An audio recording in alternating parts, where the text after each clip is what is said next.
What's up, everybody? This is Steve MWS here with a review on Little Nightmares.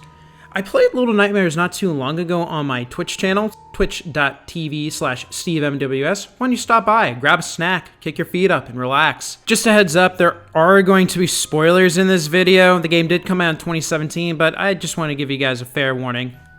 Anyways, I was pleasantly surprised with Little Nightmares. I went into the game expecting almost nothing. I heard good things about it, but never really played it, and I really enjoyed it. Played through the main game all in one stream, and I really liked its dark atmosphere. I liked the character design of 6 or 9. I honestly forgot the name of the character, but I really liked her design along with all the other creepy characters in this game. I really liked the long-armed guy who I named the Tickler, as some of you may have known if you watch my YouTube channel.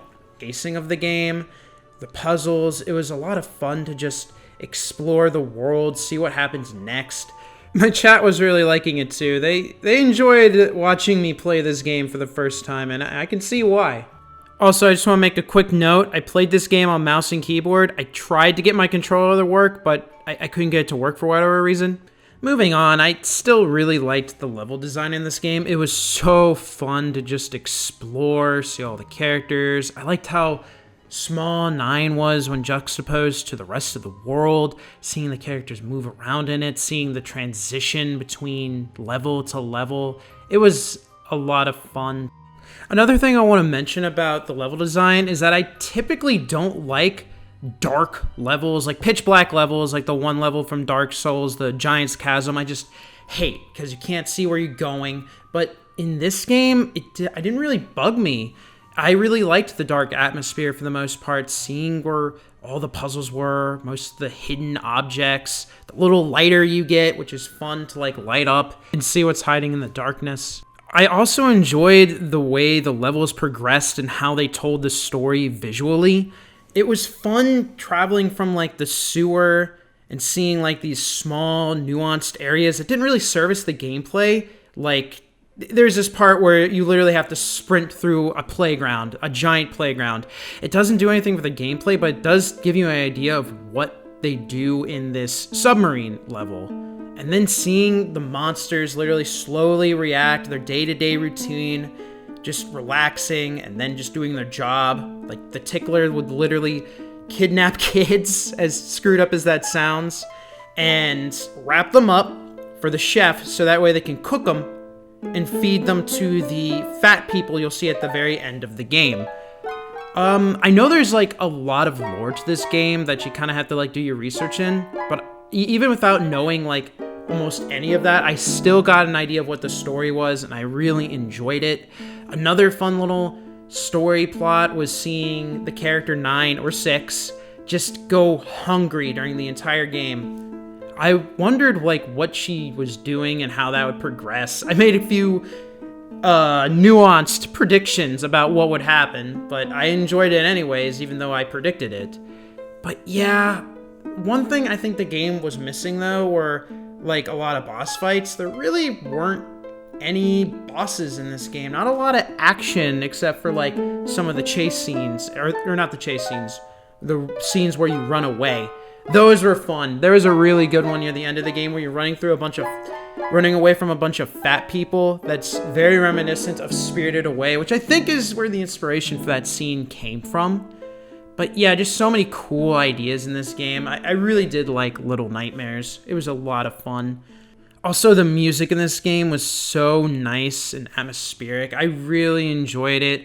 Just listening to that soundtrack, it was so enjoyable. Now, as much as I love the main game, I did play the DLC on stream too, and I wasn't quite as impressed with the DLC as I was with the main game. It was a very interesting idea. You play as the character, I believe his name was Runaway, who initially feeds 9 the piece of bread. And this is basically like as long as the main story. I really liked the first level and just how you were exploring more of the sewers and fighting like the grandmother who would just dunk you under with her hands in the sewage water. That was a lot of fun. But then you progress to the last 2 chapters, which were very convoluted and just buggy. Like the second part of the level, you were exploring the world, like, I don't even know what the level basically was, like a furnace or something, where you were recruiting gnomes. The idea worked a lot on paper. It sounded really cool, but the gnomes were just annoying. They barely functioned. They were very buggy. Sometimes they just wouldn't work. It was a headache.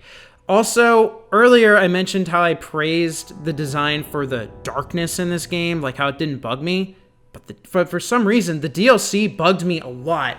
The darkness was just so annoying and irritating that I just couldn't find things. Things were just so well hidden in the shadows to the point where it just kind of got frustrating. I don't know what happened there, but it just wasn't as fun as the main game. Also, another thing that really bugged me in the final chapter was this one puzzle where you had to put some books away. Throughout the entirety of the game, they would teach you all these nuanced mechanics that would just make sense to the player.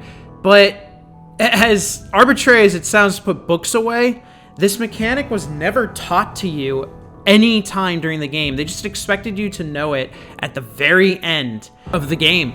But, you know, it wasn't even that easy because the shelves were not very well lit. It was very difficult for me to tell that there was space in between the shelves in the library, which had a ton of books, by the way, in order to put them away. It was just so bizarre. I had to get someone from the chat to help me. Someone admittedly did say they found it in like 5 minutes, but I don't know. I still think that's very bad design. Another thing that bugged me about the final chapter was the flashlight mechanic. It took me forever to figure out that you could aim the flashlight. I was on mouse and keyboard, just to remind everyone.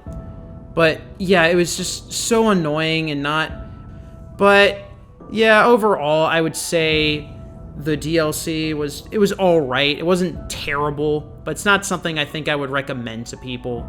But I did enjoy the plot twist of the story. That was a lot of fun to experience and to just play through. That alone was worth playing the DLC.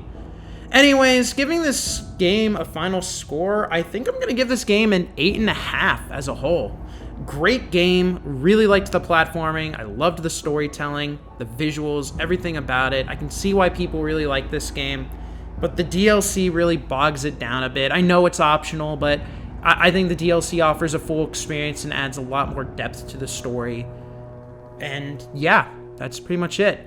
Now, I don't have a graphic for this because this is very new to me. I don't typically do reviews of games or shows. I did Paper Mario the Origami King like when it first came out, but I kind of like fell off the grid there. If you guys like this review and want to see more reviews of this, video games I play on stream, or just TV shows and movies that I watch, please feel free to let me know in the comments or in my Discord channel or wherever you want to know.